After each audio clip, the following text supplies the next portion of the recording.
En el nombre del Padre, y del Hijo, y del Espíritu Santo. Amén.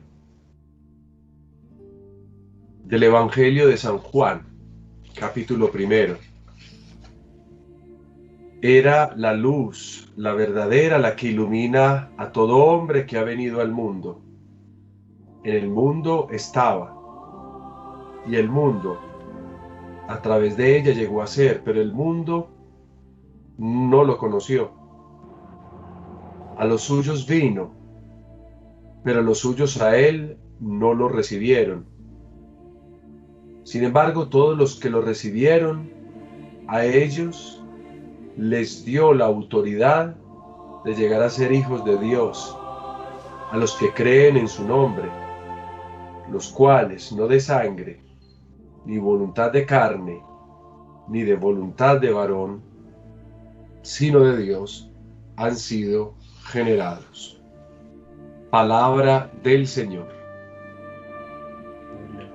Trono de la sabiduría,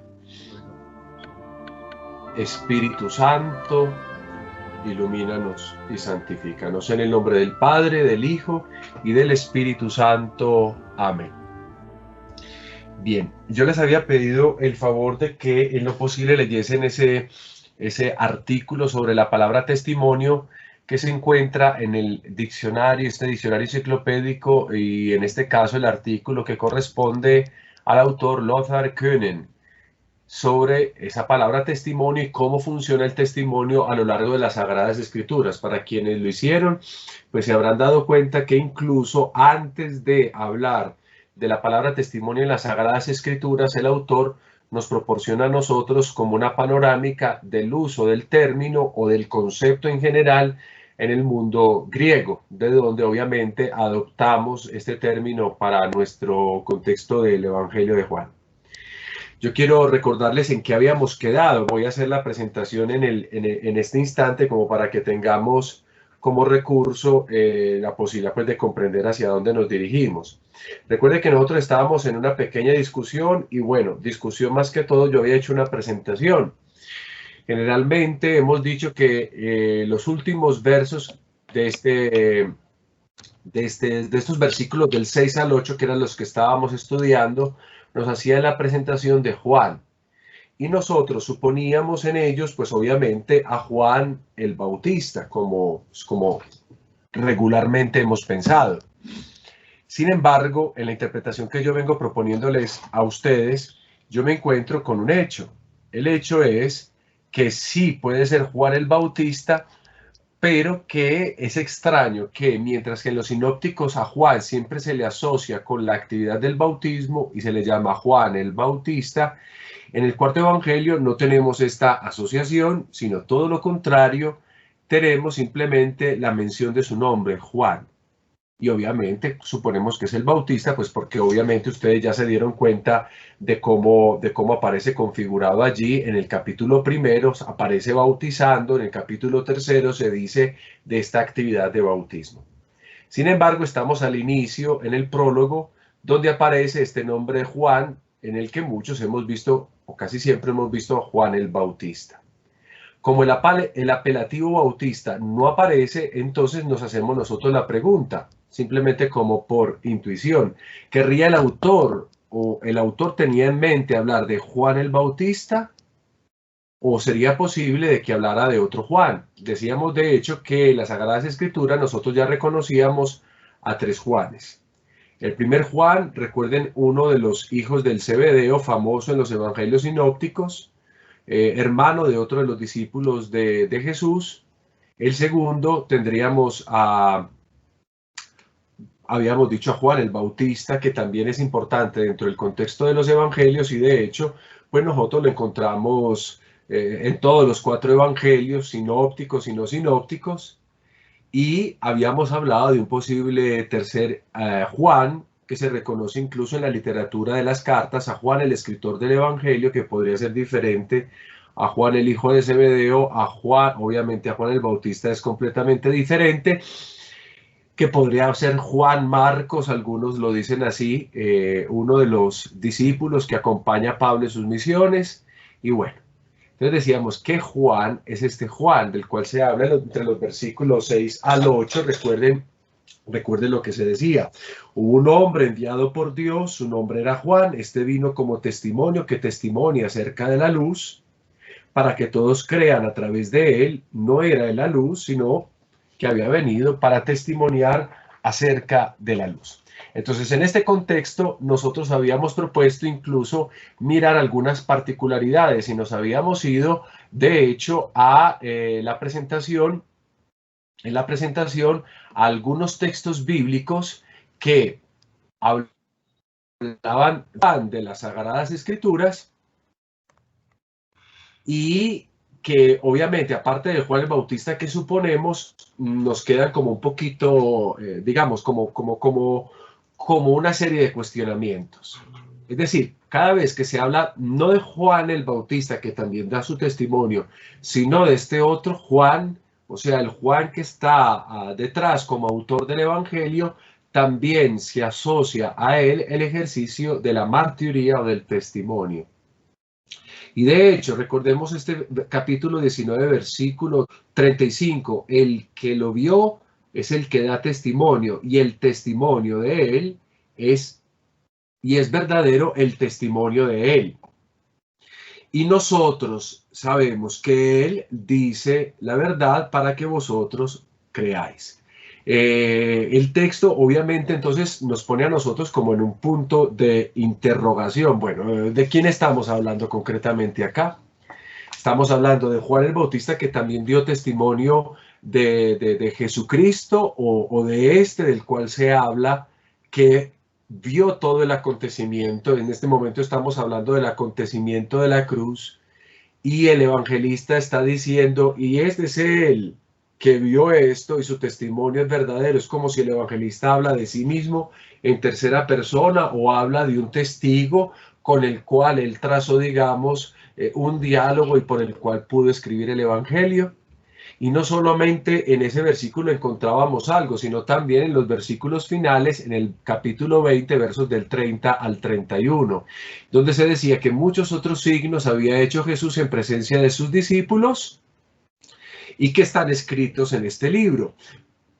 Muchos no están escritos, obviamente, como se puede intuir a partir de esta afirmación. Y esto que ha sido escrito para que creáis que Jesús es el Cristo, el Hijo de Dios, y para que creyendo tengáis vida en su nombre. Así termina la primera posible conclusión del Evangelio.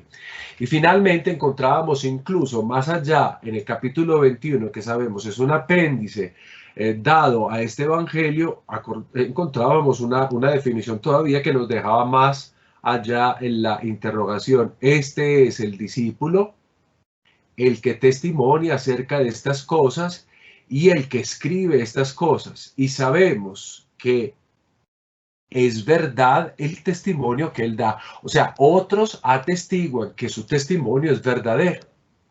Entonces, aquí aparece esa palabra martiría, testimonio, que yo les he pedido leer. Diciendo esto, yo les dejaba la última pregunta en esta última clase. Yo me preguntaba, ¿es Juan el Bautista? ¿Realmente es y solo puede ser Juan el Bautista? Yo quisiera que conversásemos un poquito a propósito de esto. ¿Qué piensan ustedes? ¿Defendemos a Juan el Bautista? ¿Defendemos al otro discípulo? Porque Juan el Bautista tiene que ser y no puede ser otro. ¿Qué piensan ustedes? Cuenten, a ver, qué idea se les puede venir.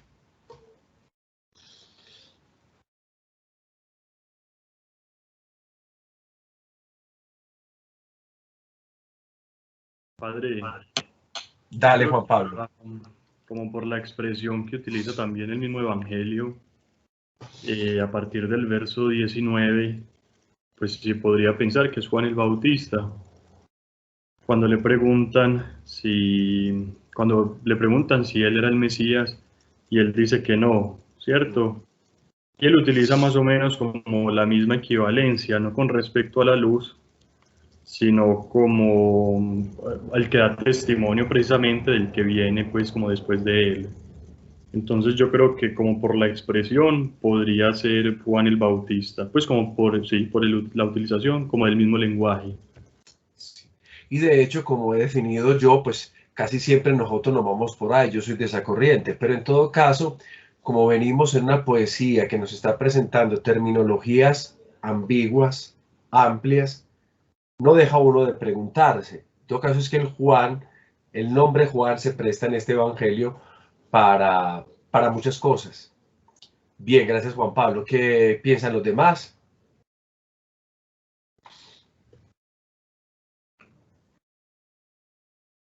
Padre, Dale. yo también creo que posiblemente es Juan el Bautista. Que por ejemplo, si uno lee el versículo 7, dice que él vino para dar un testimonio, para dar testimonio de la luz. Entonces, leyendo en el diccionario que usted nos había dejado, ahí dice que una posible interpretación del testimonio o de quien da testimonio es que es como en forma indicativa. Entonces, por ejemplo, aquí el testimonio no se da tanto como una confirmación de algo que se puede mostrar como él lo hacía en esa definición de testimonio, sino como una indicación anunciadora, que remite siempre a Jesús como el revelador de Dios. Entonces, basado como en esta afirmación que hace el autor, yo creería que posiblemente pueda ser el Bautista, que es como quien indica ese anuncio de que ya viene Jesús, ya viene el Mesías.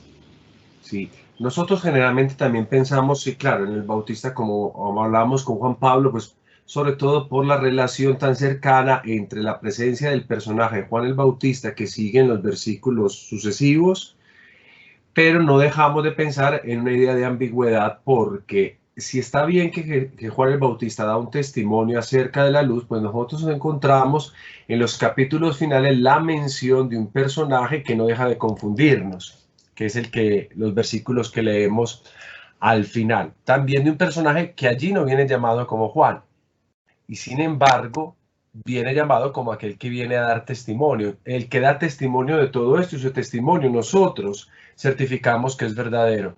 Ahora, la pregunta que nos podríamos hacer es: ¿quién es ese nosotros? ¿Nosotros los que escribimos el Evangelio, o es la comunidad joánica que certifica que el que está hablando de todo esto está atestiguando completamente? ¿O Juan el Bautista no ha dejado de hablar? Esta es la otra posibilidad durante todo el Evangelio, aunque ya haya muerto, lo hayan encarcelado y demás. Sería como crear un personaje tipo narrador que está aconteciendo durante todo el rato, pero a Juan el Bautista no le había tocado la cruz, podríamos decir. En todo caso, este tipo de cosas, este tipo de elementos nos llevan a pensar todavía un poco más. Y sobre todo, tú ahorita hablabas del testimonio indicativo, que no está solamente, como lo dice Könen, no está solamente relacionado a Juan el Bautista, sino, por ejemplo, las mismas Sagradas Escrituras que sirven de testigo de Jesucristo. Jesús dentro del Evangelio lo dirá, es decir, que las Sagradas Escrituras lo atestiguan, o sea, dan testimonio de él. La palabra testimonio aquí es la que está haciendo prácticamente el elemento de ambigüedad. Juan el Bautista vino, pero como no dicen el Bautista y solamente dicen Juan, suponemos que sea Juan el Bautista, pero, y el autor de este evangelio lo podríamos quitar dentro de la consideración. ¿Qué piensan los demás?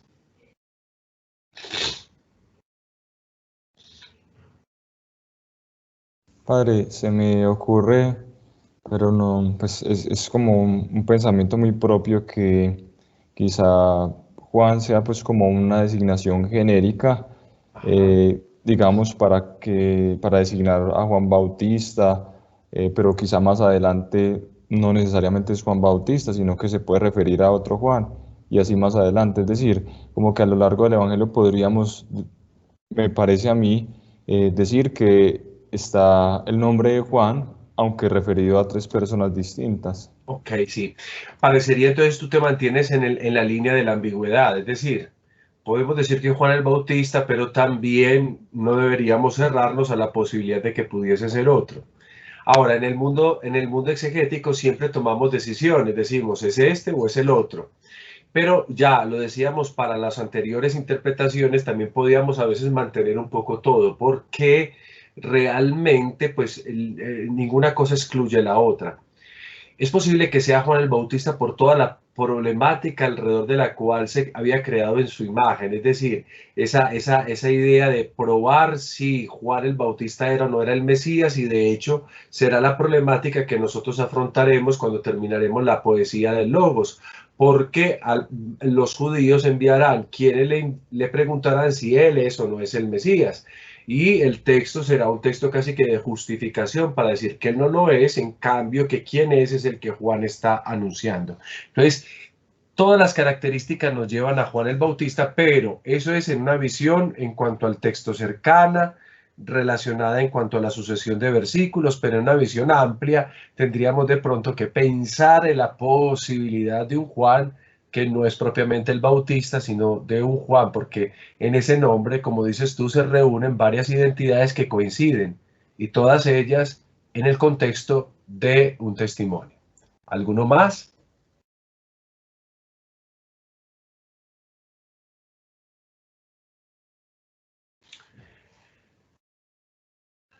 Bueno, si no hay más, entonces yo voy a continuar.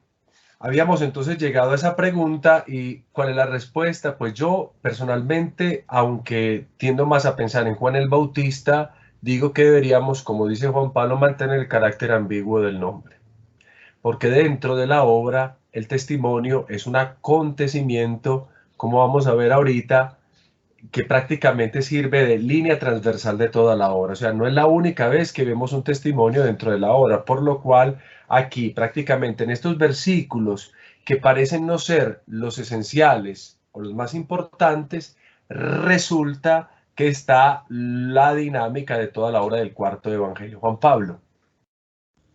Padre, pero entonces, en la reflexión teológica, ¿con cuál Juan se asocia? Porque, por ejemplo, el diccionario lo asocia con Juan el Bautista precisamente. Cuando habla de martiría del que da testimonio, pues afirma claramente que es la figura de Juan el Bautista el que atestigua a Jesús.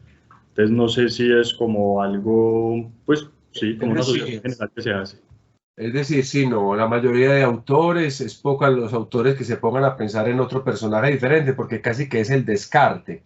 A ver, ¿yo por qué les propongo esta reflexión? Porque cuando ya hemos venido un poquito estudiando la poesía, nos hemos dado cuenta de que hay elementos que siempre nos están llevando a la ambigüedad. Es decir, que la poesía a veces es provocativa en cuanto que nos presenta un término que podríamos especificar como una cosa, pero muchas veces es polisémico. Y para nosotros, especialmente el nombre de Juan sí que es polisémico. Juan, el hijo de Zebedeo, Juan, el autor del cuarto evangelio, Juan, el discípulo amado, Juan Marcos, el que anunciaba con Pablo de un lugar para otro. Entonces, en ese ejercicio polisémico, nosotros intentamos pensar, bueno, ¿y quién es este bendito Juan? De hecho, Juan ha sido el nombre dado a digámoslo, a un organismo corporativo, para decir es el autor del cuarto evangelio, pese a que casi todos ponen en duda que el discípulo de Jesús, Zebedeo, el hijo del Zebedeo, haya sido el autor de este evangelio. Uno encuentra eso como posibilidad en algunos autores que son sobre todo de carácter muy tradicionalista, pero incluso que no han leído mucho la tradición, porque la duda sobre Juan el hijo Zebedeo como escritor viene de hace mucho tiempo, no solamente de los estudios recientes. Pero con respecto a esto que nosotros estamos trabajando, estos versículos, es decir, del 6, 7 y 8, pues la mayoría de autores pues no tiene como problemas en decir que es Juan el Bautista. Cosa que es interesante, pero cosa que también en el ámbito de lo que dicen ellos habría que preguntarles varias cosas. Por ejemplo, Brown, recuerden que aboga mucho por el orden de la poesía. Y si nosotros nos atenemos al orden de la poesía, pues no sería el orden lógico, porque Juan Bautista sí claramente va a quedar expuesto en versículos más allá. Entonces, la pregunta que me hago, ¿no sería que el Evangelio aquí está tratando de presentar al Evangelio? Es decir, la poesía en este pequeño texto está tratando de poetizar todo lo que va a acontecer después, y en el nombre de Juan, donde coincide Juan el Bautista, también tendríamos que ver más bien al testigo que acompañó con su visión, con su presencia, todo el acontecimiento de Jesucristo, incluso hasta el punto de la cruz. Por eso leía yo con ustedes los últimos versículos. Pero esto es el plano, yo lo dejo siempre en el plano de la pregunta y no de la afirmación. Porque no tengo los elementos para decir es esto o es aquello. pero parece una posibilidad. Sí, dime, Juan. Padre, pero es que, por ejemplo, sí, el término Juan es muy ambiguo porque, bueno, no se identifica claramente con cuál de los que usted nos ha presentado. Pero además, la atribución a Juan también sigue siendo ambigua porque cuando se menciona el discípulo que Jesús amaba, pues nosotros decimos es Juan. Sigue siendo, pues, como muy incierto esa asociación. O sea, es un término muy polisémico, pero obviamente, como veremos más adelante, que yo todavía no puedo decir ahora esto porque si no, entonces ya concluí la clase, me corresponde a mí irlo llevando al estado de cuestionamiento, es de preguntarnos. O sea, nosotros generalmente cuando tenemos un texto bíblico y por ejemplo el cuarto evangelio tenemos ya casi que todas las respuestas en nuestra cabeza, que son más bien prejuicios o preconceptos, y no nos interrogamos. Los que se interrogaron mucho sobre la identidad del discípulo amado, pero también la identidad del autor, no vivían de prejuicios o de preconceptos, sino que obviamente leían la obra como si la leyesen por primera vez, es decir, dejándose interrogar por la cantidad de situaciones que dentro de la misma obra están. Claro, estamos ante una ambigüedad que nosotros no logramos como determinar. Yo vuelvo a decir, yo apuesto por Juan el Bautista, pero no me dejo de preguntar sobre las relaciones entre texto y texto. ¿Cuáles son las relaciones? Los presupuestos son aquí, mientras que los sinópticos siempre se llama a Juan como Bautista, y aquí nosotros veremos el bautismo asociado sobre todo a Juan, pero en el capítulo primero, versículo 19 en adelante, y en el capítulo tercero, nosotros no vemos, sin embargo, la asociación de Bautista acá. O sea, en todo el Evangelio no se le llama Bautista, sí se habla que él bautiza y sus discípulos, pero precisamente en este prólogo no se hace esa alusión, sino que en todo caso, si se piensa en Juan, como lo voy a mostrar ahorita, se piensa en Juan como en una actitud muy diferente a su actividad común, que es el bautismo y que lo caracteriza, por ejemplo, en el resto de la obra sinóptica. Eso da pie para que uno se pregunte, ¿y por qué? O sea, ¿por qué no relacionarlo con el bautismo desde acá? O sea, ¿le quita métrica a la poesía o cuál es el problema? ¿O por qué el Evangelio quiere que pensemos solamente en digamos, en una cara de Juan y no en el rasgo fundamental de él por el cual fue reconocido, pintado, celebrado, cantado? Es ahí donde yo digo, ¿será que la poesía en este caso está volviendo a hacer su ejercicio polisémico? No es el único, entre comillas, Juan. Y de hecho es interesante que el texto proponga el nombre de él, Juan. No nos ha dicho ni siquiera Jesús. Nosotros ya suponemos Jesús, pues obviamente por lo que conocemos, pero cuando llega el profeta, cuando llega este personaje, vino, como dice el texto bíblico, fue un hombre enviado por Dios, nombre de él Juan, un hombre enviado por Dios. La pregunta es, ¿era Juan el Bautista el enviado por Dios? Pues sí, nosotros encontramos en el capítulo primero, en los versículos más allá del 19, que Juan da un testimonio diciendo, el que me envió, me dijo. Entonces entendemos que, claro, tiene que ser Juan el Bautista. Esas son las conexiones posibles que nosotros hacemos.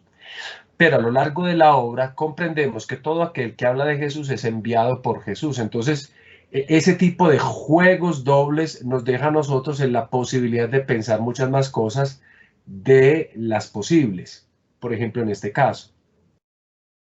Bien. Dicho así, ya cada uno de ustedes elegirá. Yo en lo personal, yo me tengo a las dos cosas.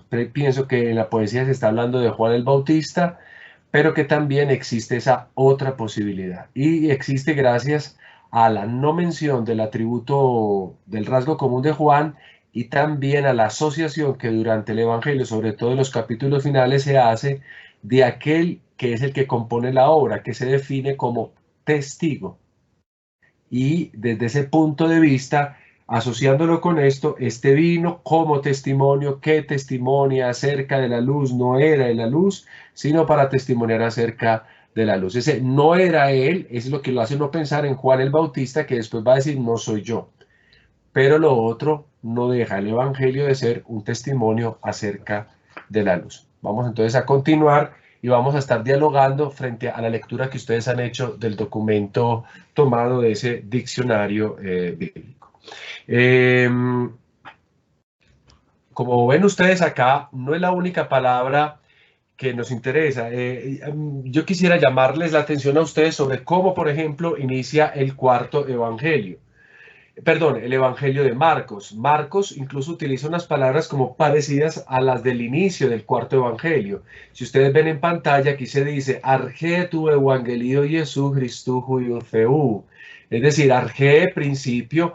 La primera palabra de Marcos es también primera palabra en el evangelio de Juan. Recuerden, en Arge, pero aquí Arge tiene la idea, otra idea. Es decir, este es el comienzo de la buena noticia de Jesucristo, Hijo de Dios. Dentro del Evangelio de Marcos, estas primeras palabras también tienen un sentido muy subjetivo. Nosotros decimos en la traducción, principio del Evangelio de Jesús, Cristo, Hijo de Dios. Todo está en una cadena de genitivos. Tu evangelio Jesús Christus Theou. Esa U final siempre está marcando el genitivo. En el Evangelio de Marcos lo que se está diciendo, porque el genitivo tiene diferentes funciones, pero no me puedo poner a explicar mucho esto porque esto forma parte del curso de griego. El genitivo tiene varios sentidos. El genitivo puede hablar de la pertenencia de algo a algo, es decir, la casa de mi mamá. O sea, el lugar que le pertenece por derecho a mi mamá. Pero cuando también yo utilizo el griego, el genitivo también tiene un sentido de lo que nosotros llamamos el sentido subjetivo del genitivo. Entonces yo podría traducir este inicio del Evangelio de Marcos diciendo lo siguiente. Comienzo del Evangelio que es Jesucristo, Hijo de Dios. O comienzo de la buena noticia que es Jesucristo, Hijo de Dios. Estoy diciendo esto no porque esto sea clase de Marcos, pero estoy diciendo que en Marcos, por ejemplo, la obra, su evangelio, se presenta como Jesús mismo. O sea, Jesús mismo es la buena noticia, no simplemente decir que este es el evangelio que narra los hechos que acontecieron con Jesucristo, sino que Jesucristo mismo es el hecho, la buena noticia, lo que se narra, lo que va a acontecer ahí, superando entonces la idea de evangelio como género literario y presentándola mejor como una persona. Es decir, Jesucristo es la buena noticia que Marcos va a narrar. Entonces, mientras que Marcos nos dice a nosotros que Jesús es evangelio, y eso pues nos cuadra bastante bien a todos nosotros, Juan define su evangelio como martiría, es decir, testimonio, como lo hemos definido nosotros y como lo han leído ustedes en el artículo de Können.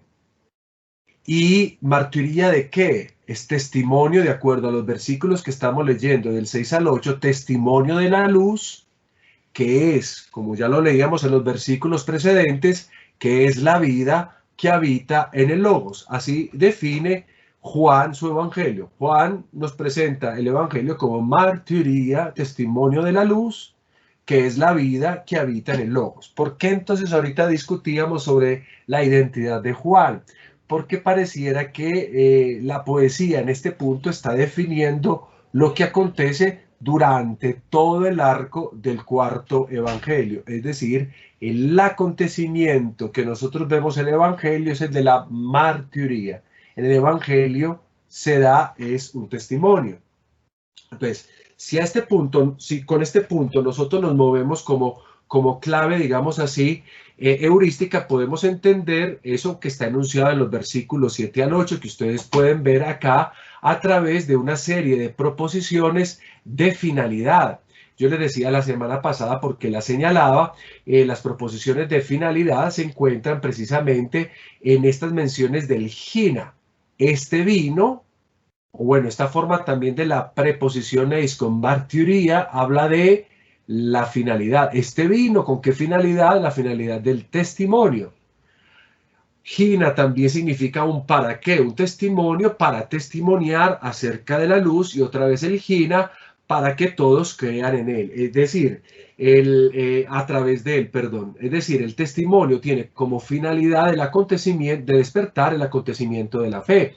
Y al final, para aclarar las cosas, y con la negación todavía se afirma mejor, no era que la luz y entonces aquí está la afirmación mejor, sino la finalidad, gina, para que testimonie acerca de la luz.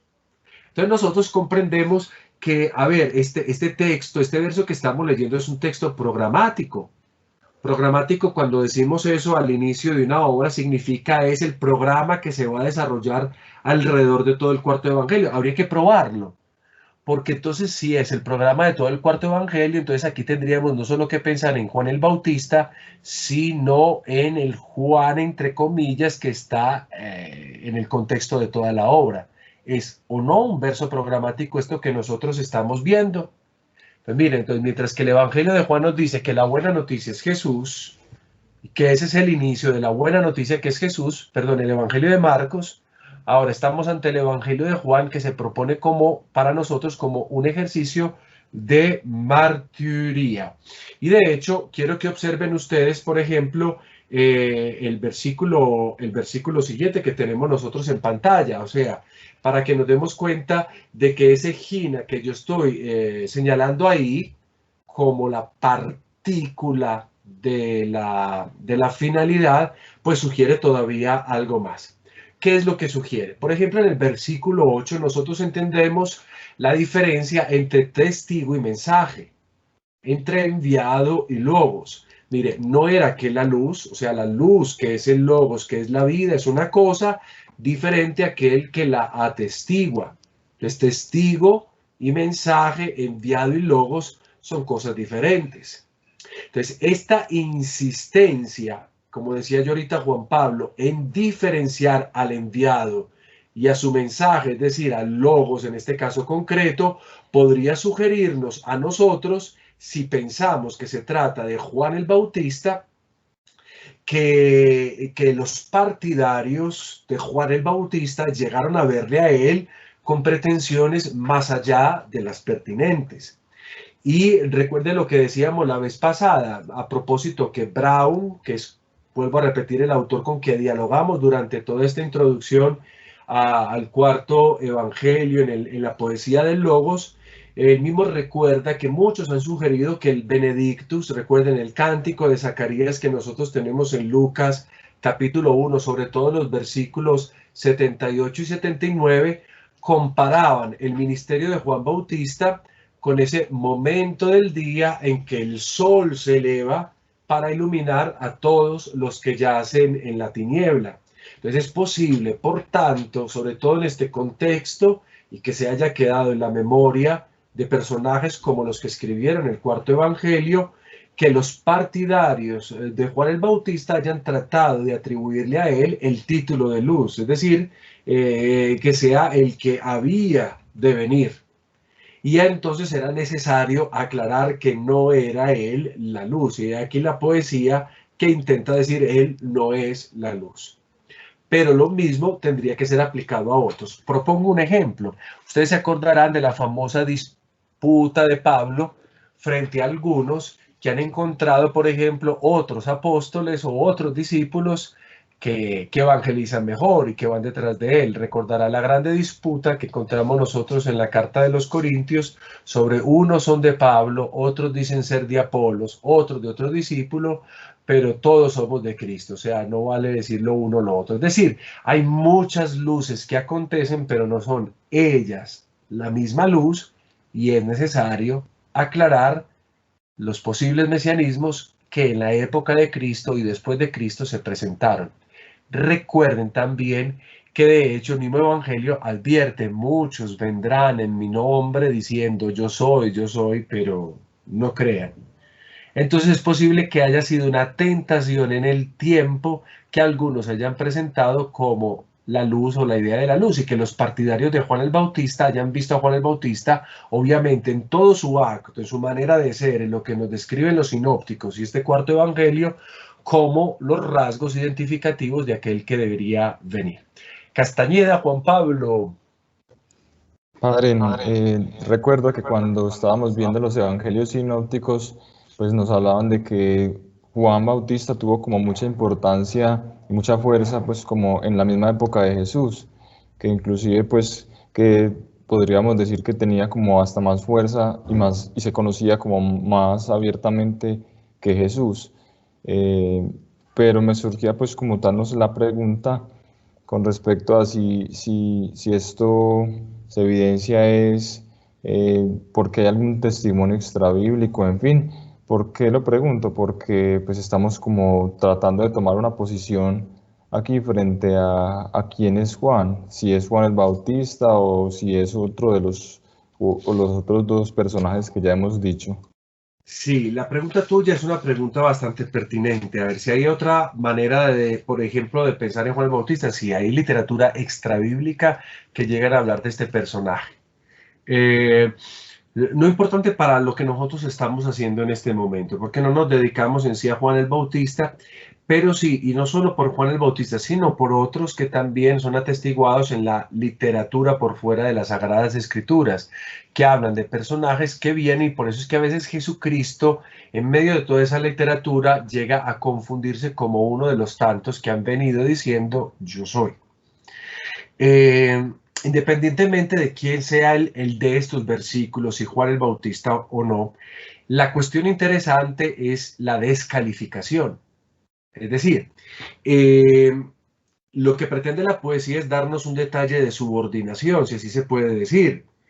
En este caso, del Juan que sea a Jesús. O sea, no ninguno que atestigua es la luz. La luz es testimonio también, porque obviamente la luz testimonia, lo veremos más adelante en el Evangelio, la realidad de Dios al Padre. Jesucristo visibiliza al Padre. Felipe, quien me ha visto a mí, ha visto al Padre. Pero lo interesante en este contexto es sobre todo descalificar, es decir, lograr encuadrar quién es la luz, quién es el Logos. Porque recordarán en el capítulo 1, versículo 19 adelante, que la pregunta de los judíos es preguntarle a Juan si es él o no es él. Y él tiene que decir, no soy yo. De esta forma, el texto evangélico nos está encuadrando a nosotros. Y claro, Juan el Bautista tuvo que haber hecho mucha mella, porque es que cuando nosotros conocemos un detalle de Juan el Bautista, lo conocemos ya con discípulos y bautizando. Y de hecho, los primeros discípulos que nosotros tenemos, que forman parte del grupo de Jesús, al menos en el cuarto evangelio, vienen de Juan. Por lo cual quisiera decir, si Juan bautiza, por ejemplo, en el Jordán, un poco retirado del norte, de donde son Pedro, Santiago, Juan y etcétera, Andrés, incluso Natanael, tendríamos que preguntarnos, ¿qué hacían estos hombres del norte de Galilea persiguiendo, digamos, en la parte desértica, a los lados del río Jordán, a un hombre como Juan el Bautista? O sea, su fama también tendría que haberse elaborado como la de Jesús, y entonces mucha gente vendría a visitarlo. Y bueno, ese no es el único acontecimiento que nos llama la atención. Recordemos el otro hecho que sí nos narran las Sagradas Escrituras, el Nuevo Testamento, como los personajes de Qumran, donde generalmente se le suele asociar a Juan el Bautista. Juan el Bautista, algunos creen que haya tenido alguna relación con el mundo esenio, porque tiene las características de aquel que se retira, que se aparta, y apartándose obviamente para alcanzar la purificación en todo el sentido de la expresión. Aquí tenemos entonces el ejemplo del bautismo, y entonces esas relaciones aparecen. Entonces, es una época que al parecer ofrecía, como, perdónenme la redundancia, varias ofertas, y frente a las cuales era necesario aclarar el papel de Jesús en medio de todas ellas. Jesús es la luz. Y el Evangelio se encarga de decírnoslo a través de este pasaje que nosotros estamos leyendo. Y no solo acá, porque recuerden que este punto tiene que conectar con otros. Como, ¿con cuáles puntos estoy hablando yo? Tiene que conectar, por ejemplo, con Juan capítulo 3, versículo 19, que lo habíamos leído a propósito de una de las clases. Hagamos el ejercicio de volver a leer esos textos, simplemente como para tenerlos más en nuestra cabeza. Aquí se dice que no era él la luz, sino que vino a dar testimonio de la luz. Pero ¿cuál luz? Entonces, por favor, alguno de ustedes que lea Juan capítulo 3, versículo 19. Le voy a pedir esto a algunos en particular, esto que me lo lea Juan Pablo Aristizábal. A Juan Pablo Molina que me lea Juan capítulo 8, versículo 12, y utilicemos al tercer Juan Pablo para que salgamos de los Juan Pablos en este caso. Juan Pablo Castañeda, me leas Juan capítulo 9, verso 5. Esto ya lo hemos leído, pero es como para que concordemos bien como la idea que se está contrastando en este momento. O sea, mientras en este texto se dice que Juan no es la luz, sino que vino a dar testimonio de la luz, entonces, ¿quién es la luz? Comencemos con Juan Pablo Aristizábal. Juan capítulo 3, versículo 19. El juicio de Cristo está en que la luz vino al mundo y los hombres amaron más las tinieblas que la luz, porque sus obras eran malas. Exactamente, todavía el texto no nos está identificando, pero está de alguna manera relatando lo que en el otro contexto ha venido siendo poetizado. Hay un acontecimiento de luz y también hay un acontecimiento de rechazo, pero la pregunta sigue manteniéndose. ¿Quién es la luz? Juan Pablo, lee por favor 8:12. De nuevo les habló Jesús: yo soy la luz del mundo, quien me siga no caminará en tinieblas, sino que tendrá la luz de la vida. Y 9:15, Juan Pablo Castañeda. Sí. Mientras estoy en el mundo, soy luz del mundo. Entonces, miren, claro, ya entendemos nosotros, claro, quién es la luz, o sea, esa es la afirmación programática. La luz es otro. Entonces, sí tenemos un texto programático. ¿El texto programático cuál es? Que han venido algunos personajes, entre ellos Juan, que no son la luz, pero vienen a dar testimonio de quien sí es la luz. Entonces, aquí tenemos un programa dentro de la poesía. Y entonces, ¿qué viene siendo, por ejemplo, Juan el Bautista, que es el autor que decimos está siendo poetizado en estos versos? Yo los invito a que leamos, por ejemplo, el capítulo 5, versículo 35. Capítulo 5, versículo 35. Y con ese capítulo 5, versículo 35, damos todavía un paso más en nuestro estudio. ¿Alguno que lo lea, por favor?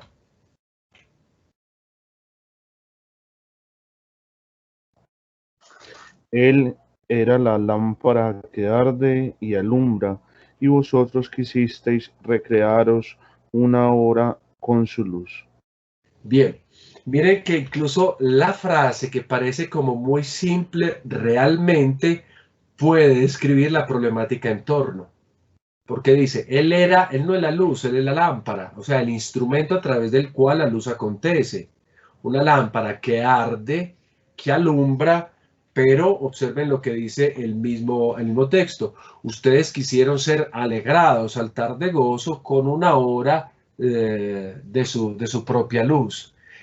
Es una manera de decir, palabras más, palabras menos, no es él la luz, él es la lámpara que arde, importante como es. Incluso recuerden que el texto bíblico nos lo llega a presentar como el amigo del novio, para todavía caracterizar de mejor manera la función de Juan en confrontación con aquel que es el novio o con aquel que es la luz en sí misma. Diciendo esto, entonces nosotros nos damos cuenta de varias cosas. ¿Cuáles cosas? La primera de ellas es que el Evangelio sí está siendo programático, y como está siendo programático, entonces tenemos que pensar en la palabra martiría en una dimensión todavía más amplia. ¿Es la martiría un elemento transversal conceptualmente hablando? Yo ya lo dije, sí, pero lo debo de comprobar. Entonces, en un sentido muy amplio, esta segunda parte de la introducción, digamos, referida a Juan el Bautista, o si queremos, referida a Juan el agiógrafo, el escritor, el testigo de Jesucristo en el Evangelio, nos devela a nosotros cuál es el sentido de la martiría de la luz. Y esto es lo que nosotros vamos a tratar como de narrar en las páginas, digámoslo así, en lo que yo pretendo mostrarles a continuación. No sé, vamos a conversar un poquito. No sé si ustedes se acuerdan de cómo Köhnen presenta la etimología de martiría. O sea, él presenta varias terminologías, pero nos dice a nosotros que martiría, el concepto en general, está emparentado con otro término. El término que ustedes van a ver a continuación en pantalla, el término mérmeros. Mérmeros obviamente hace alusión a aquello que funciona en la mente, en la memoria, aquello que se recuerda. Y si es aquello que se recuerda, entonces, ¿cuál es la relación entre martiría y mérmeros? Recordemos que en su obra, Köhnen, aquí puse la portada del volumen 1, pero recuerden que esto está en el volumen 4. Él nos especifica lo siguiente: el recuerdo se trata de un recuerdo que examina reflexivamente, es decir, de un llevar a la conciencia algo experimentado. Entonces miren cómo podemos definir martiría. Martiría se trata de una experiencia que se tiene y que obviamente teniéndose queda en la memoria, queda en el recuerdo, y es ahí donde funciona. Por eso esa relación entre martiría y la palabra mérmeros, que habla de lo que se recuerda.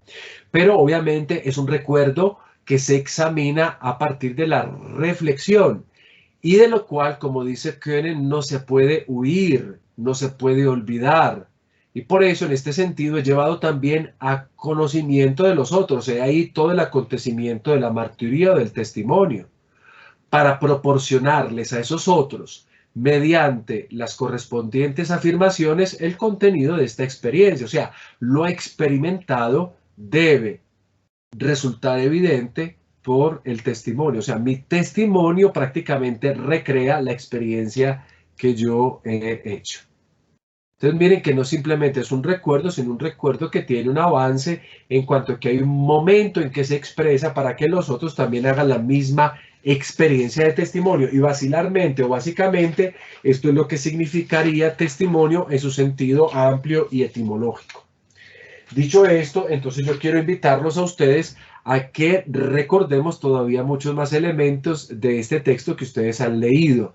Algunas cosas podrían parecer un poco complejas, malucas, no comprensibles fácilmente, otras sí. Sobre todo yo les decía que nos centrásemos nosotros en cuanto hablábamos del cuarto evangelio, que es lo que a mí me interesaba todavía más.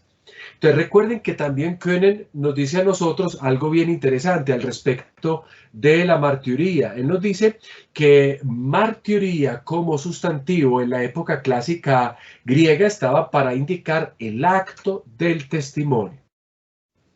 Es decir, ya sabemos que hay un acontecimiento de experiencia, sabemos que eso marca la memoria, sabemos que se reflexiona en el recuerdo, pero también viene el acto del testimonio, es decir, el acto del poner en lo exterior aquella experiencia que ha comenzado de manera también exterior, pero ha marcado lo interior. Entonces la martiría indica el acto que se expone, es decir, su contenido. Y a el contenido, propiamente hablando, se le denominaba en griego marturion. Y por eso marturión era lo que vulgarmente se dice en contexto jurídico, se llama la prueba. Por ejemplo, la prueba de que algo realmente pasó. Entonces miren que el testimonio contenía también el marturión, es decir, la prueba.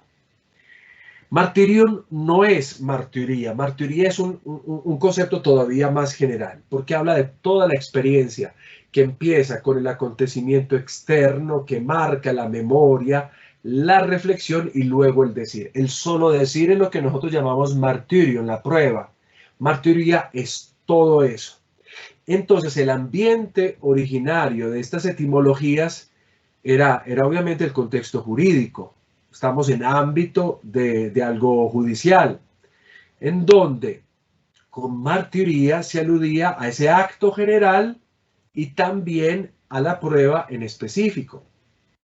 Con el tiempo, el término se fue matizando también al campo de las convicciones morales o filosóficas, de manera que no era solamente martiría en el ámbito de lo judicial, sino también en el ámbito de lo creíble, de la convicción moral, del actuar de acuerdo al testimonio coherente de otras personas o incluso de cualquier corriente interpretativa o filosófica de la época. Entonces la idea de martiría se amplía en el contexto, nace en un contexto jurídico y se amplía obviamente para designar también en esa misma línea pues otras cosas.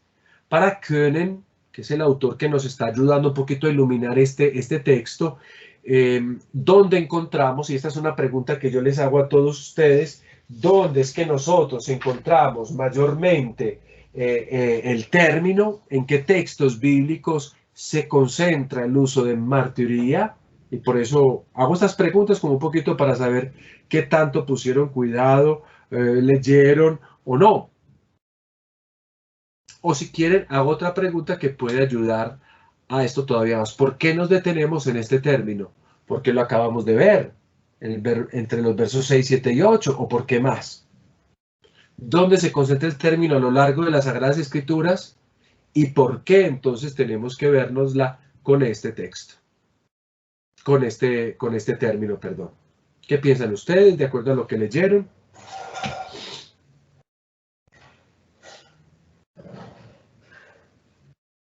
Pues para el texto dice que la mayor concentración de ese término es precisamente en el Evangelio de Juan.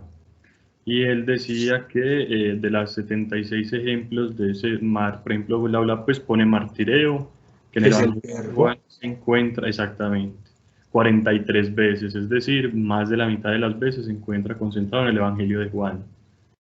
Lo mismo, el martis se encuentra 35 veces. Pero, por ejemplo, esa no aparece en el Evangelio de Juan. Es decir, él cogía como todas las palabras o todas las derivaciones que se plantean en el texto y mostraba como en cuáles textos. Entre martiría y martireo, creo, son las que se concentran en el Evangelio de Juan. El otro, que es martis, no aparece pues ninguna. Sí, y de hecho, él es un poco más amplio, porque él no solo dice en el cuarto evangelio, sino en el Corpus Joaneo. Entonces, por ejemplo, esas 70 y tantas veces habla de Juan y de las cartas, hablará después, obviamente, del Apocalipsis, que sí tiene un concepto que el cuarto evangelio y las cartas no manejan, pero lo más interesante de todo esto es que también, obviamente, habla del libro de los Hechos de los Apóstoles, donde la palabra también se concentra. Entonces, diciendo esto, ¿por qué estudiamos martiría? Por eso mismo, o sea, porque es un concepto que evidentemente el Evangelio quiso matizar como ningún otro texto bíblico. Y como lo quiso matizar de esa manera, entonces nos toca a nosotros también tenernosla que ver con ese texto que aparece ahí. Entonces, ¿por qué detenernos en la palabra martiría? No solamente por el número de veces, sino por eso mismo.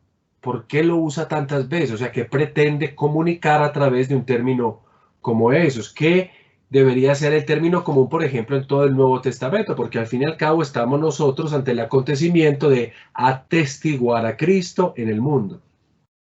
Entonces, ¿por qué no? Porque resulta que en el resto de textos bíblicos se utilizó un sinónimo al cual fue llevada la palabra martiría. Martiría también se llegó a relacionar con el concepto anuncio. Entonces, anuncio, martiría, prácticamente se llegaron a ver como en el ámbito de lo mismo, del sinónimo. Anuncio y testimonio se convirtieron prácticamente en sinónimos. Y entonces en los otros textos encontraremos, por ejemplo, la palabra anuncio, el querigma, digamos, de una manera todavía más elaborada. Pero en el Evangelio de Juan, en vez de querigma, tenemos martiría. Y esto me lleva a mí preguntarles, entonces, bueno, ya Juan Pablo lo decía, los dos términos que se utilizan en el contexto del Evangelio son martiría como sustantivo, que acabo de hablar, es decir, todo ese evento que va desde el hecho que se experimenta, desde el recuerdo que se crea, después de la reflexión que se hace y después de lo que se dice a otros, lo que ya ese último punto sería lo que decíamos nosotros ahorita, el martirion, y el martireo que es el verbo, la acción en sí, que es la que más se repite durante el texto bíblico. Y esos dos conceptos los vamos ahorita a utilizar para viajar por todo el Evangelio, porque sí, miren que yo no alcanzo a hacer todo el Evangelio, pero casi siempre estamos viajando durante todo el Evangelio, tratando de constatar si la poesía que tenemos nosotros es, como decía ahorita, programática o no lo es. Otra preguntita. ¿Y qué es lo específico de estos conceptos, por ejemplo, en el cuarto Evangelio, que es lo que nos interesa a nosotros? ¿Qué es lo que hace que este concepto se vuelva? Porque el mismo autor, recuerden que decía que cuando llega al cuerpo de Juan, al Corpus Joaneo, pues el término toma una matización particular. Y yo les pregunto a ustedes, ¿qué es lo específico de este concepto dentro del texto que nosotros estamos viendo? Pues habíamos visto, por ejemplo, en este rastreo de la palabra, que por ejemplo, sobre todo para San Pablo, va a ser eso que usted nos dice, como el anuncio, la proclamación del Evangelio, y de hecho también como en Lucas, que él aclaraba que no era un testimonio de sangre, sino pues como un testimonio del proclamar a Cristo. Pero entonces más adelante él decía que, por ejemplo, en el Evangelio de Juan, esta expresión va como a significar el acontecimiento de la comunicación divina, es decir, de la revelación hecha en Jesús. Entonces ahí es cuando yo leí que identificaba como tres aspectos que serían el indicativo, el autotestimonio que da de sí mismo, y creo que era como el testimonio heterogéneo, no sé qué es. Como sí, el heterotestimonio. Que claro, es como la proclamada. Correcto, Daniel.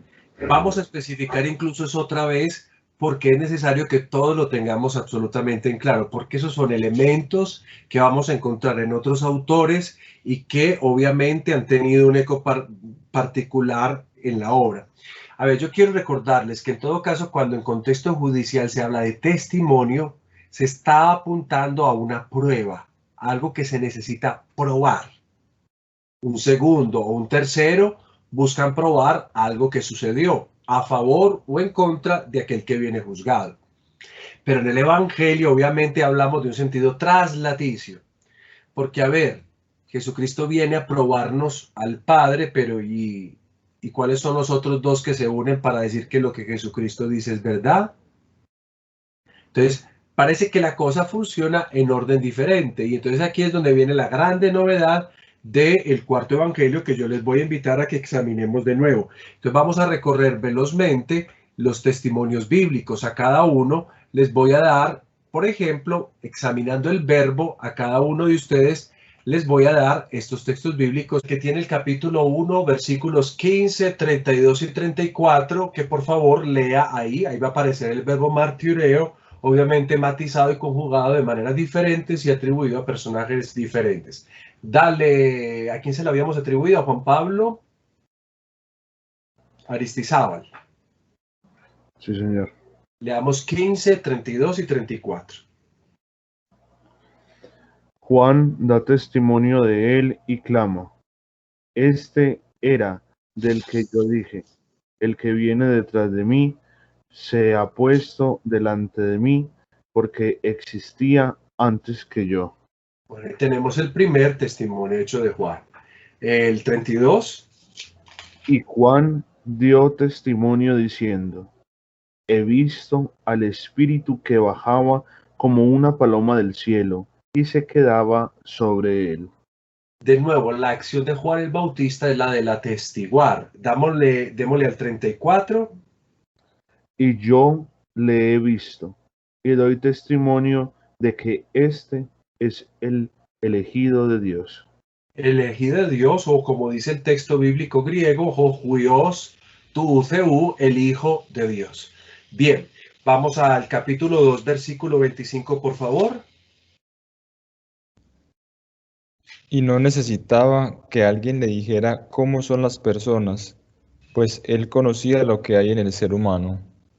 Sí, de hecho, cuando dice él conocía lo que hay en el ser humano, que es la respuesta, la frase precedente dice que él no tenía necesidad de que alguno diera testimonio sobre él, porque él conocía lo que hay en el corazón humano. O sea, otra vez el verbo martireo, pero siempre teniendo como punto de referencia a Jesucristo, sea porque Juan habla de Jesucristo, o sea porque algún otro intente hablar de él. Vamos a leerlos del capítulo 3, que son bien interesantes. El versículo 11.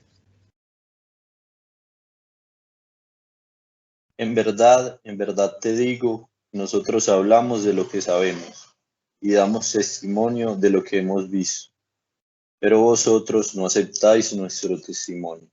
Aquí ya tenemos, por ejemplo, el sentido del testimoniar amparado en esa idea de la comprobación, es decir, como parte de una experiencia. Nosotros testimoniamos algo de lo cual hemos hecho experiencia. Lee por favor el versículo 26. Fueron pues a Juan y le dijeron: Rabí, el que estaba contigo al otro lado del Jordán, aquel de quien diste testimonio, está bautizando y todos van donde él. Miren en todo caso que aquí se utiliza a Juan como punto de referencia en el testimonio. Jesucristo habló de Juan en algún momento determinado. Entonces miren que el testimonio se vuelve como un punto de expresarle a los otros algo de otros. Vamos al versículo siguiente. Vosotros mismos sois testigos de que dije: yo no soy el Cristo, sino que he sido enviado delante de él. Exactamente, vosotros mismos sois testigos de lo que yo he estado diciendo, que es en palabras de Juan. Y finalmente el 32. Da testimonio de lo que ha visto y oído, pero tu testimonio nadie lo acepta. Exactamente, entonces nosotros tenemos acá la experiencia judicial del testimonio, que parte de un acontecimiento de experiencia. Vámonos entonces ahora al capítulo 4, que es un capítulo bien interesante que nos ayuda todavía a ubicar más cómo funciona el testimoniar dentro del Evangelio de Juan. Dale, ¿quién era el que le iba a leer? Yo, padre. Dale.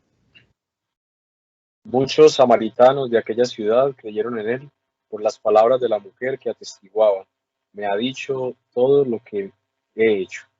Mira, ahí tenemos entonces el primer efecto del testimonio. El testimonio está hecho para producir la fe. Un poco como al final se viene diciendo acerca de quien atestigua toda la obra y que ve el acontecimiento de la cruz. Aquí en este caso es el testimonio de la samaritana que produce la fe en los samaritanos. Y leamos el versículo 44. Pues Jesús mismo había afirmado que un profeta no goza de estima en su patria. Jesús mismo había afirmado, es la traducción de había dado testimonio de que un profeta no es recibido en su propia patria. Bien, vamos al capítulo 5, por favor. Versículo 31. Si yo diera testimonio de mí mismo, mi testimonio no sería válido. Otro atestigua a mi favor, y yo sé que su testimonio a mi favor es verdadero.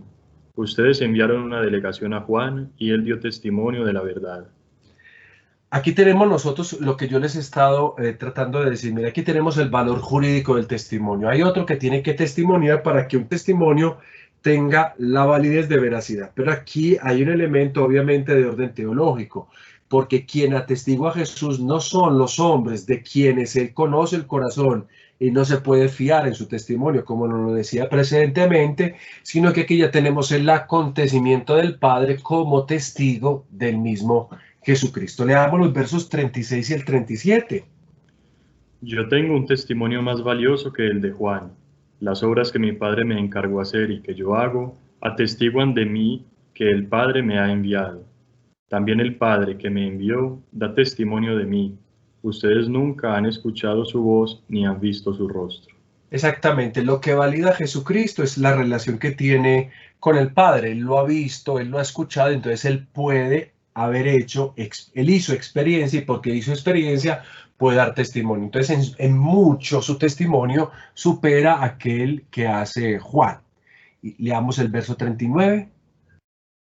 Estudian la Escritura pensando que encierra vida eterna, porque ella da testimonio de mí. Exactamente, lo que decíamos ahorita precedentemente cuando presentábamos la Escritura como lo que da testimonio de Jesucristo. Ahora vamos al capítulo 7.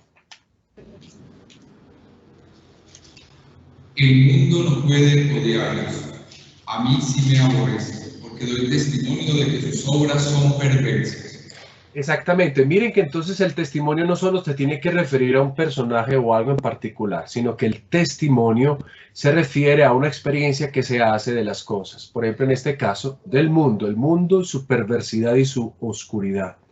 Vamos al capítulo 8. Luego de que Jesús dice, yo soy la luz, ¿qué es lo que viene a continuación? Los fariseos le dijeron, tú das testimonio de ti mismo, tu testimonio no vale. Jesús les respondió, Perdóname que te interrumpa ahí.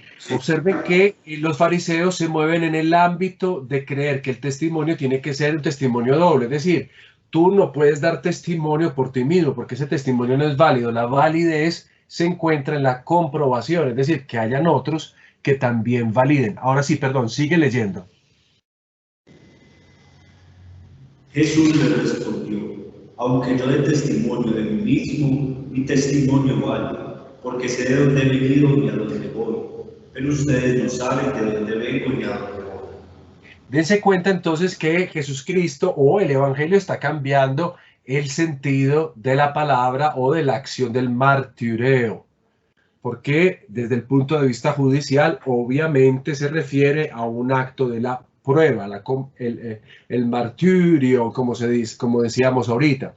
Pero quizás acá ya estamos en el ámbito de la convicción, es decir, la prueba es la fe misma, el creer, y ese es el grande, digamos, enigma, la grande dificultad que los fariseos expresan, porque en esos términos de martireo, de la martiría, pues obviamente no podemos andar, porque pues la martiría es la comprobación de una experiencia, pero la única manera de hacer experiencia de Jesús como Hijo de Dios y del Padre es la fe.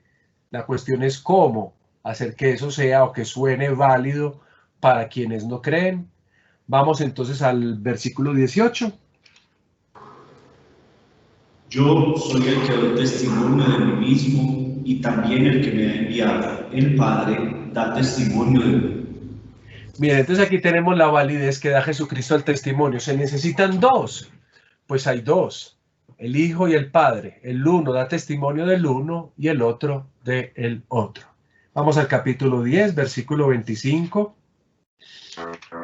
Jesús les contestó: ya lo he dicho y no creen.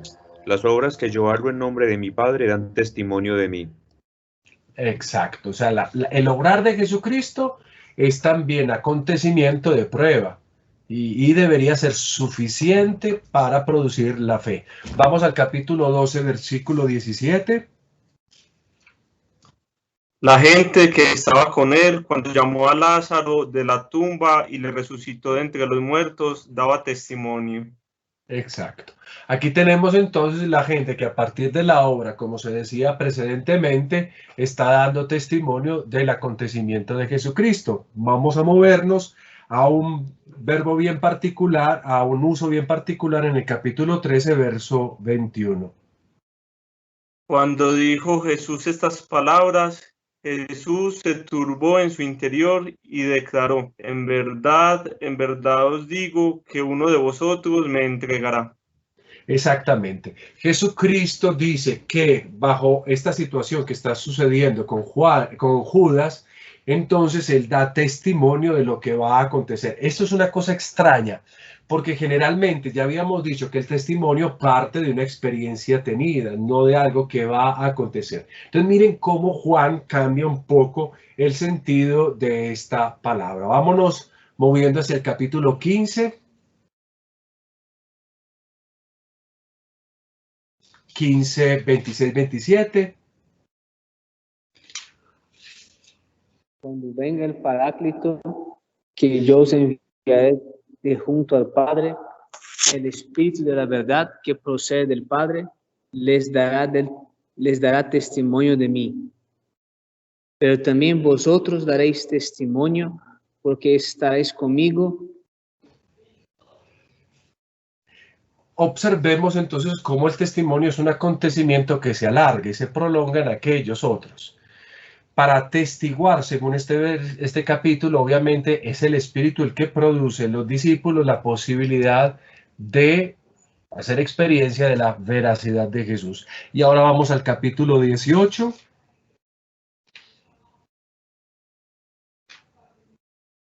Versos 23 y verso 37. ¿Cómo dice el verso 23?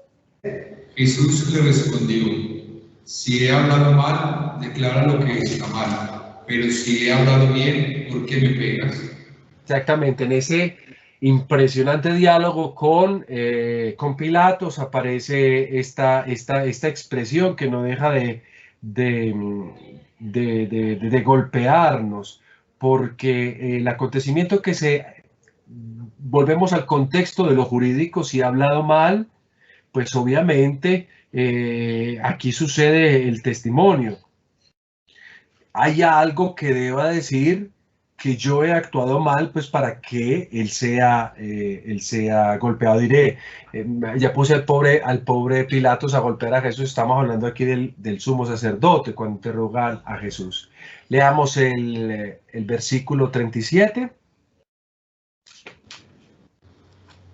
Entonces Pilato le dijo: ¿luego tú eres rey? Respondió Jesús: sí, como dices, soy rey. Yo para esto he nacido y para esto he venido al mundo, para dar testimonio de la verdad. Todo el que es de la verdad escucha mi voz.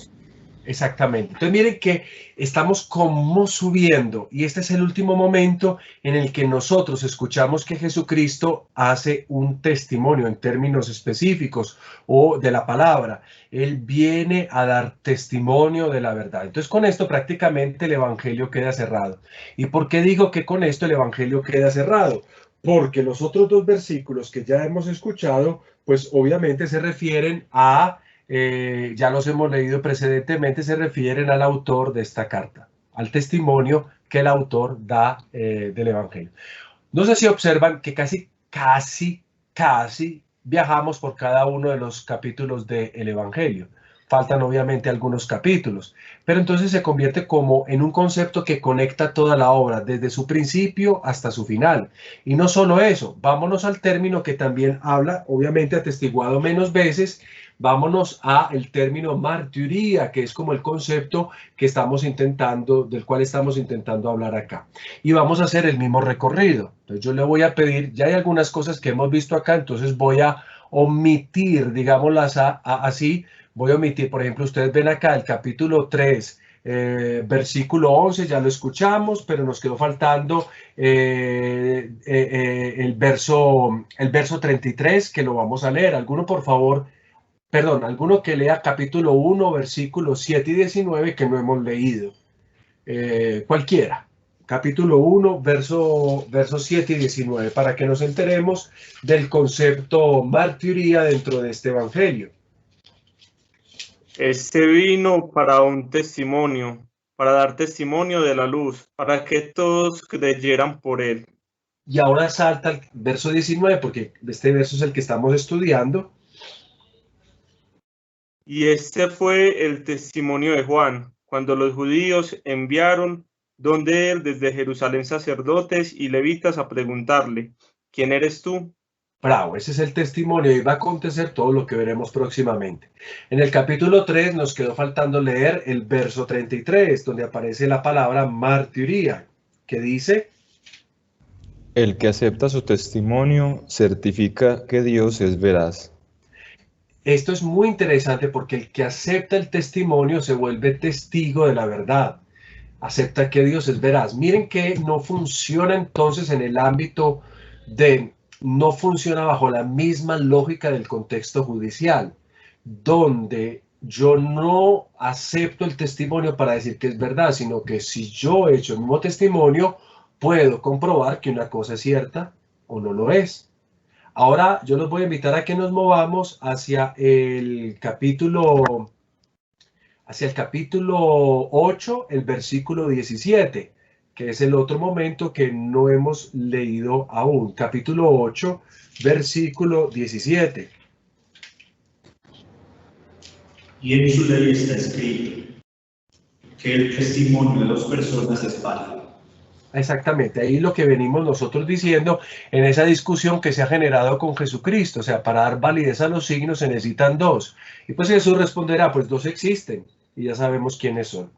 Y el 19:35 y el 21:24, que como ya les he dicho, pues ya nosotros los hemos estado tratando. Mire, hemos hecho un viaje con un término. Quedan excluidos 7 capítulos de la obra, donde el término, pues, específicamente no aparece.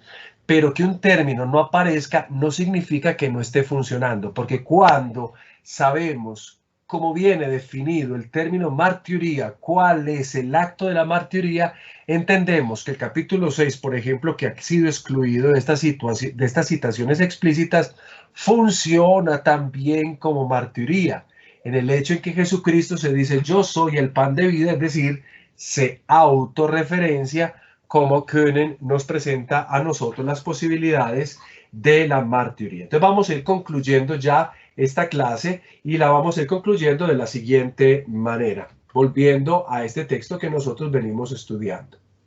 Entonces, si para Könen la martiría se trata de un recuerdo que examina reflexivamente, es decir, de un llevar a la conciencia algo experimentado, si para Könen es eso, entonces él mismo nos permite a nosotros comprender que los dos vocablos, es decir, martireo y martiría, con que Juan expresa el acontecimiento de la comunicación divina de la revelación,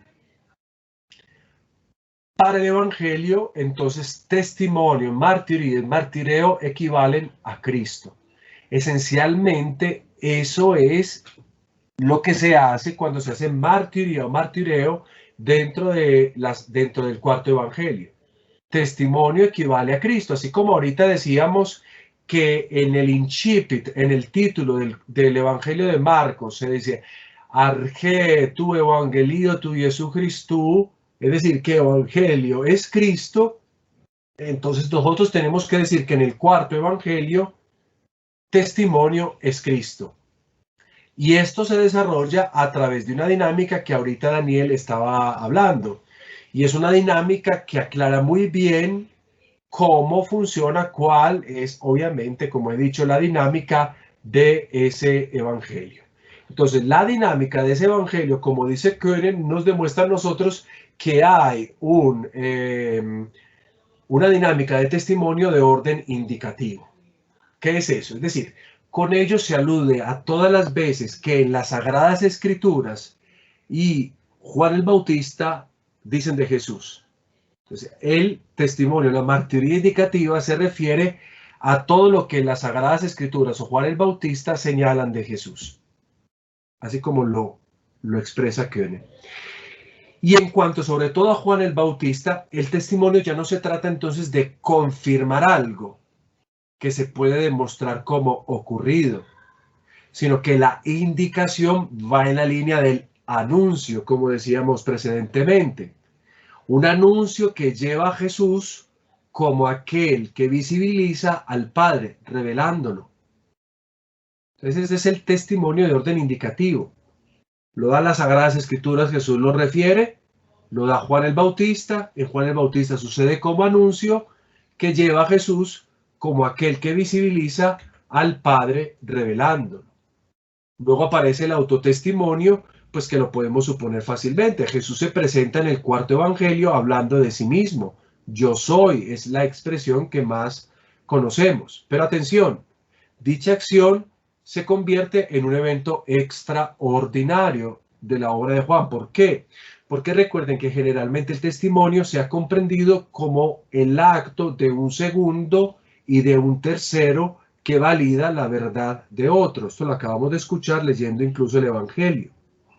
En cambio, en el Evangelio de Juan, Jesús puede dar testimonio de sí, lo cual no significa un acto de la comprobación, sino de la comunicación que Dios hace de sí mismo en Jesús. En Jesús Dios se revela.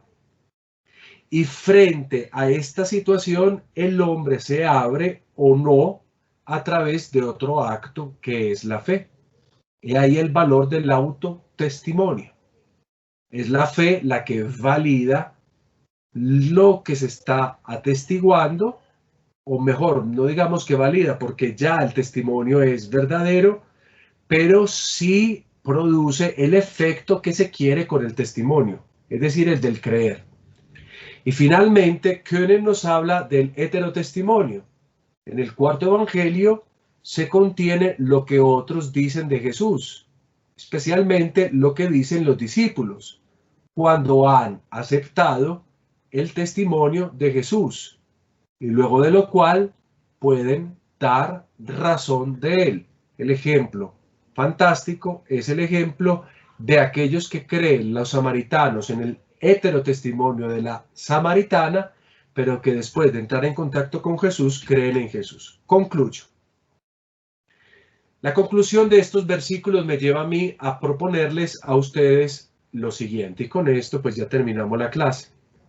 Con esta dirección y en un sentido más amplio, esta segunda parte de la introducción, que es referida a Juan el Bautista, o si quieren, a Juan el Agiógrafo, devela cuál es el sentido de lo que aquí se llama la martiría de la luz. Aquel vino para testimoniar acerca de la luz, para que todos crean a través de él. No era la luz, sino para que testimonie acerca de la luz.